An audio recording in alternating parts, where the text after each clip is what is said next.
почитуван градоначалник, почитувани советници, почитувани медиуми, служби, гости и останати. Јас ќе поставам на градоначалникот едно суштествено прашање, кое што беше иницирано од една група граѓани од Домовица, ние популарно го викаме Голи оток, кој што пред неколку дена случајно се најдов тамо, го јурија еден инкасатор кој што им донесе баш вакви решение за плаќање по 1560 денара за радиодифузна такса. И прашањето е суштествено за тоа што не ги зафаќа само тие наши сограѓани од Домовица или од Голи оток, туку ги зафаќа комплетно целата општина Кавадарци. Тоа се околу 10.000 семејства, кои што ако платат по 25 евра, тоа се околу 250.000 евра ќе се одлијат од градот Кавадарци, а ако ги земеме во обзир и фирмите и другите правни институции, тоа ќе бидат околу 300.000 евра, или ако ги рачунаме за 4 години, тоа ќе бидат 1.200.000 евра. Мислам дека тоа не е прашање од надлежност на Совет. Ајде да се држиме за прашање кои се од наша надлежност. Може кај информација држи да речеме, и тоа не е прашање на кој што ние како Совет или како градоначалник може да дадеме. Јас мислам дека тоа е јавна давачка која што е од јавен интерес, и тоа е прашање кој треба да се Вака. Прво вие не ми одговарате мене, туку му одговарате на тие луѓе кои што утре од 9 или 10 часот ќе ве слушнат и неуместно е вака, председателе. Јас сепак имам доволно доблес и култура да оценам што е тоа што од мојата страна да ја водам седницата така како што налага деловникот на водењето на седница. Значи да се зафатиме за прашање. Политички маркетинг нас не е потребен.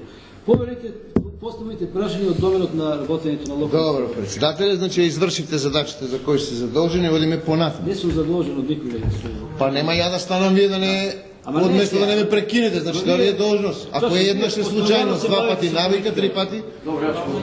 Добро, само не завршим. Значи тоа се околу 1.200.000 евра или половина од цената на пазарот, господине градоначалници, што треба да се направи, или 42 километра селски пат. Е толку пари ќе им земат за овие 4 години на нашите сограѓани. Тоа прашаат они. Од друга страна, тие коментираат дека плаќат кабелска телевизија, полу 50% од нашите сограѓани плаќат кабелска телевизија, тоа се околу 350 денари, во кој што има околу 36 или 40 програми и гледаат. Што правиме ако на секој му плаќат по 150 денари? И ако веќе овде треба да се плаќа, сигурно кабелската телевизија има превземено права од македонската радиотелевизија и тие пари ако треба да се земат од таму. Друг е коментарот, нели, што некој вика, неќем за звон вика да дам пари за заедно со народот. Понатаму. Овде пишува едно решение и за пресконференција. Село Радња без број.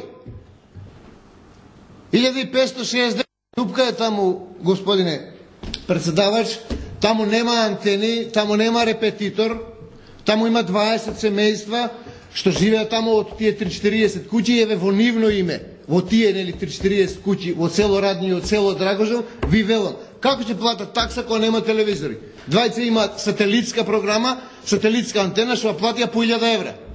И само тие гледаат телевизија. Како да платат нешто што го нема, што недостатно? Конкретно. Од друга страна, ако е тоа закон, ако не е наша обврска, па ние дали имаме пратеник од Кавадарци? И што е проблем толку, ако кажеме кога веќе нели ме предизвикавте дека тој човек со тоа што дигна рака за овој закон не оштети 1.200.000 евра или 40 километра пат. И ви ве замолил, господине градоначалници, кога ќе одите кај вице-премиерот, бидејќи рековте скоро ќе имате контакт, ова да му го кажете дека луѓето од руралните средини, кај што нема телевизија, не може да платат. Затоа што луѓето имат и колиби, освен што има по некоја селска куќа таму, а пропуштили и преку нив. Што има врска македонската радиотелевизија со ЕВН, која е странска компанија. Па кај има САА, таму наплаќаат. Значи, прашањето е лично, моето прашање. Е вашиот став по однос на ова прашање, а прашањето од моите сограѓани. Дали е можно да му дадете правна помош, вие и вашите правни служби, што треба да прават, бидејќи во напомената да упишува дека против ова решение може да се изјави жалба во рок од 15 дена на денот, а конкретното нивно прашање за вас е, кој што ќе го одговорите и повторувам, ним им одговарате, не мене, Дали може вие као градоначалник и локална самоуправа да покрене иницијатива за преиспитување на уставноста на овој закон?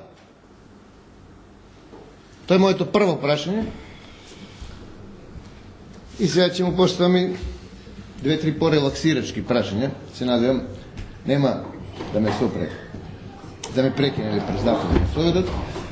Меѓу Брушанското мало, улицата покрај реката, нели, и стадионот на Габерот, кај Гуревци, ако знаете поточно, од едниот мост до другиот мост на Ваташа нема ни едно молче, и прашањето од тие локални жители што живеат таму, дали има можност да се таму направи едно мало мовче на таа улица, што ќе премости реката, бидејќи има многу долго одење пат, нели, да го преминат мостот, во однос на она што го кажате дека ќе има, нели, премостување многу и на кејот, кој ќе се прави на реката.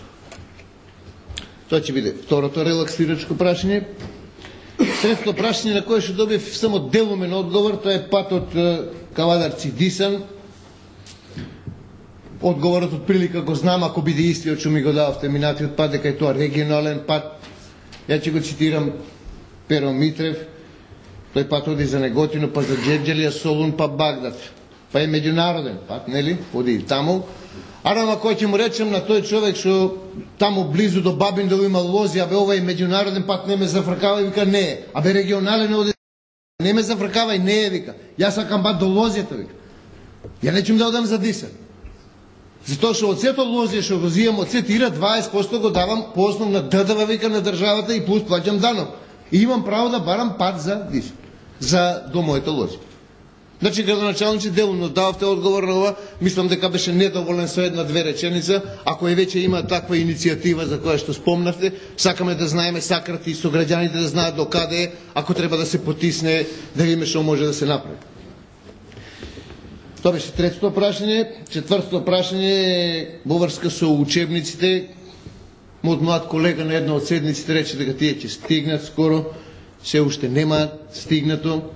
Во средните училишта, само во земјоделско-шумарското и во електромашкиот училишен центар има околу 1300 ученици и стручни, исто така правни и економски, има околу 1600 се вкупно, нели, во градот. Од средните училишта има околу 1000 и нешто, нели, ученици кои што се во гимназиско школување, тие имаат само 3 учебници. Ако сте во можност да даете одговор на ова прашање, да, и ако лично мислам дека може би не е до вас. И ви благодарам за внимание. Благодарам.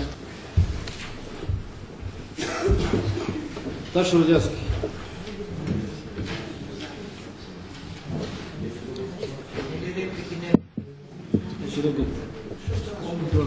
Веројатно сака да се изјасни дали задоволен од одговорите. Предпоставувам за тоа е прашање, одговори, готово. Јас дадов објаснување. Повемете. Весна Пемова. Вака, едно кратко објаснување, вака председателе, јас ова прашање најсериозен сум кога велам дека ми го поставија, нели, околу ова прашање дискутиравме со луѓето, со еден куп на луѓе од Домовица, а еве овие решенија веќе почна да стигаат. Јас сум во таа. Значи, тогаш јас ќе бидам неодговорен према моите сограѓани ако терам така вие кој што ќе кажете. Ќе просите, ама ја ќе терам така они кој што ќе кажете. Они го бара ова од мене и градоначалникот да е коректен еден одговор. Не знам зашто овде мешате политика. Па и да е политика, јас сум член на политичка партија, јас сум член на СДСМ и нашите политики се различни и токму ова е место кај што ние треба да испротивставиме. Да, така не. Од доменот на работењето на Советот, не надворот. Да. Значи јас имам конкретно прашање кое што беше гласева. Дали може од градоначалникот и од локалната самоуправа да потекне иницијатива за преиспитување на уставноста на овој закон? Затоа ќе речем дека сум делумно нели задоволен од овој одговор, затоа што градоначалникот на ова не ми одговори. Не ми одговарате мене, градоначалник, ми одговарате на сограѓаните мои и верувајте, без разлика што сака да каже председавачот, ви дадов шанса да дадете коректен и дадовте коректен и убав одговор. Добро. Ви благодарам. Дали ова прашање го поставивте на некој од вашите 23 советници во Републичкото собрание кои што сте надлежни да го решават ова прашање? Иначе јас се согласувам и јас сум со оние кои што тоа прашање ви го поставили вас. Значи тоа прашањето е колку ние имаме надлежност тоа прашање да решаваме. Ние треба да го насочиме прашањето и одговорите да ги даваме таму кај ние сме веќе во овој совет толку време, ние нашиот пратеник за жал до сега не го видовме да не собере еднаш и да му посочиме што е тоа што треба да го направи за нас. Видите, невкусно е кој ќе дигне рака за ваков закон. А тја ли треба да кажем колку илјади гласа добие за која помине за пратеник. Издрже тоа дека толку ќе добие, ама таму ме терате сега, таму ме водите кон тие води. Дали сте го побарале вие пратеник? Средба сте побарале? Не, ние не бараме ние кој опозиција средба со пратеникот, ние бараме сите комплетно кој совет. Треба да го поставите тоа пратеник. Вие имате ваши пратеници, не го постават вашите пратеници. Добро. Не зборуваме кој совет, као локална самоуправа, не зборувам кој партија. Разбравме.